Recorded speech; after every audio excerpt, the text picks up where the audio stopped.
हम इस वक्त मौजूद हैं नर्सरी का मकाम पर। इस वक्त यहाँ पर सीनियर सियासतदान साबिक जो है वज़ीर ख़जाना मुफ्ती इस्माइल साहब यहाँ पहुँचे हुए हैं बाकायदा एहतजाज में। जी बताइएगा सर, अफसोसनाक वाक़या पेश आया, नौजवान था जो बड़ी तेज़ी से आगे बढ़ रहा था, उसे इस तरह से कत्ल किया गया, क्या कहेंगे इसमें? देखिए, मैं गुजारिश ये कर चुका हूँ कि ये नाअहली का मामला नहीं है, ये बेइसी का मामला नहीं है, कोई और पीछे मामला है। क्योंकि एक इंसान जिसका कत्ल किया गया उसके बारे में आप ये कह रहे हैं कि उसने ख़ुदकुशी करी, तो ये एक झूठ बोला गया और एक सरापा झूठ भी बोला गया और उसको पूरा उसका एक बिसात बिछाई गई है।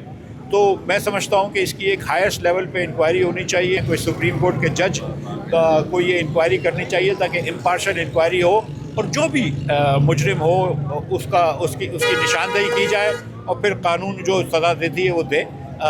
लेकिन ये कि हम किसी के ऊपर इल्ज़ाम नहीं लगा रहे, लेकिन बहरहाल ये चीज़ें हुई हैं, नज़र आ रही हैं और आप झूठ बोला गया है कराची के अवाम से, उसके घर वालों से, उसके वालिदैन से, ये ज़ाती है। तो जिन्होंने झूठ बोला है उनको क्या सज़ाएं होनी चाहिए? आप क्या समझते हैं कि इतने हाई लेवल पर ये बातें की जा रही थी कि ख़ुदकशी मामला है लेकिन बाद में कत्ल साबित हुआ, तो क्या समझते हैं?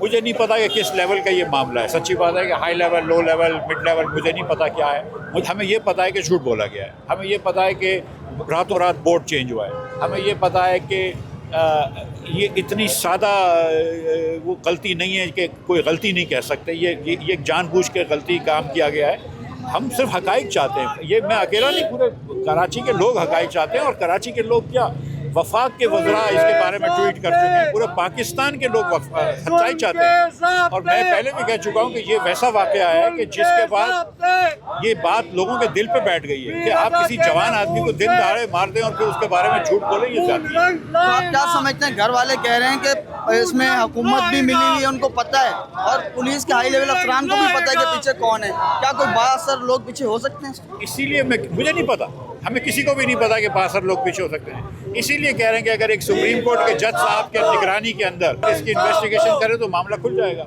कम से कम उनके वालिदैन को हकाइक तो पता होने चाहिए ना, पूरी कौम को हकाइक तो पता होने चाहिए ना कि एक बच्चे को क्यों मारा गया, ये तो बात तय होनी चाहिए। उसके बाद देखेंगे, आप सज़ा दे दें जिसको, लेकिन कम से कम सच तो बताएं कि ये क्यों मारा गया है। सर, सीनियर सियासतदान हैं, आप कराची पर नज़र रखते हैं, इस वक्त कराची के जो हालात हैं, आप मुतमईन हैं पुलिस की कारकर्दगी से, सिंध गवर्नमेंट की कारकर्दगी से? ये देख लो यार, ये मुतमईन लग रहे हैं आपको? ये कारकर्दगी से कोई मुतमईन हो सकता है कि जब बच्चे मार रहे हैं, बच्चे गटरों में गिर रहे हैं, कोई डंपर के आगे मारा जा रहा है, कोई बच्चियों को रेप कर रहे हैं, मस्जिदों में रेप हो रहा है, थानों के अंदर औरतों के ऊपर ज्यादती हो रही है, पूरे पाकिस्तान का ये हाल है। कोई पाकिस्तानी इससे मुतमईन नहीं है और ये तो हुकूमत खुद कह चुकी है कि निज़ाम तबाह हो चुका है। तो अब हम क्या कहेंगे? लेकिन निज़ाम तबाह हो चुका है, लेकिन हमारे नौजवानों को मारो तो नहीं।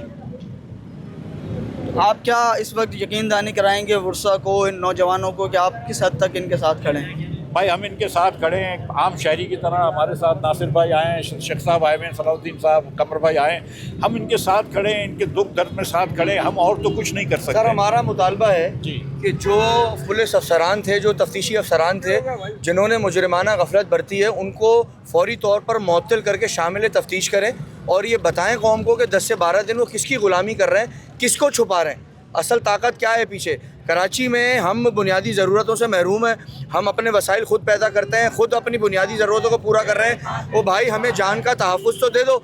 जब हमारा बच्चा कत्ल हो जाता है, नाहक कत्ल कर दिया जाता है, हमें इंसाफ भी नहीं मिलेगा। हमने दफना दिया अपना बच्चा, हमें इंसाफ तो दे दो, कम से कम मुजरिमों को सामने ले आओ। हमारा मुतालबा है कि IG सिंध को फौरी तौर पर मुअत्तल हो जाना चाहिए, वो इस्तीफ़ा दें और अपने जूनियर अफसरान से वो पूछें कि किसकी ईमा पर ये काम करते रहे। 10 दिन हो गए सर, हमें 12 दिन तो ये साबित करने में लगे कि ये खुदकुशी नहीं है, कत्ल है। एलो यार, उनके यार दोस्त, उनका घराना ये बात कहता रहा कि भाई गोली पीछे से लगी है, आगे से निकली है, पीछे कमर में जख्म छोटा था, आगे जख्म बड़ा था।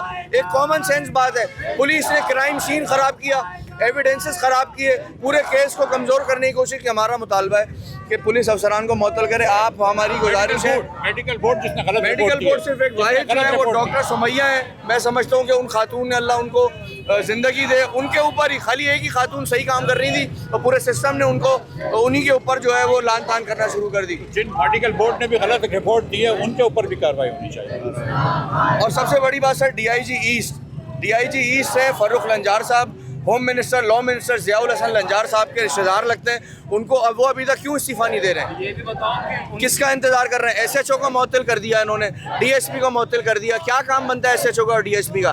DIG ईस्ट को फौरी तौर पे मुस्ताफ़ी हो जाना चाहिए और उनको शामिल तफ्तीश करें कि वो किसकी गफलत थी और किसके हमारे टैक्सेस के तनख्वाहों पे, हमारे टैक्सेस से उनकी तनख्वाहें चलती हैं। ये हमें तहफ़्फ़ुज़ देने के बजाय मुजरिमान की सरपरस्ती कर रहे होते हैं। अब ये सिस्टम सर हम नहीं चलने देंगे। आपका शुक्रिया अदा करते हैं और उम्मीद करते हैं कि आप मुस्तकबिल में हमारे साथ भरपूर हिमायत का ऐलान करेंगे। अगर हम रोड पे बैठेंगे तो आप रोड पे भी बैठे, कराची का शहरी होने की हैसियत से। अगर हम IG सिंध के दफ्तर के बाहर एहतजाज करेंगे तो हम उम्मीद करते हैं कि आप कराची का शहरी होने के साथ हमारे साथ अपनी टीम के हमारा वहाँ बैठेंगे। मैं आपके साथ हर जगह पे खड़ा हूँ। बहुत शुक्रिया, सलामत रहें, बहुत शुक्रिया।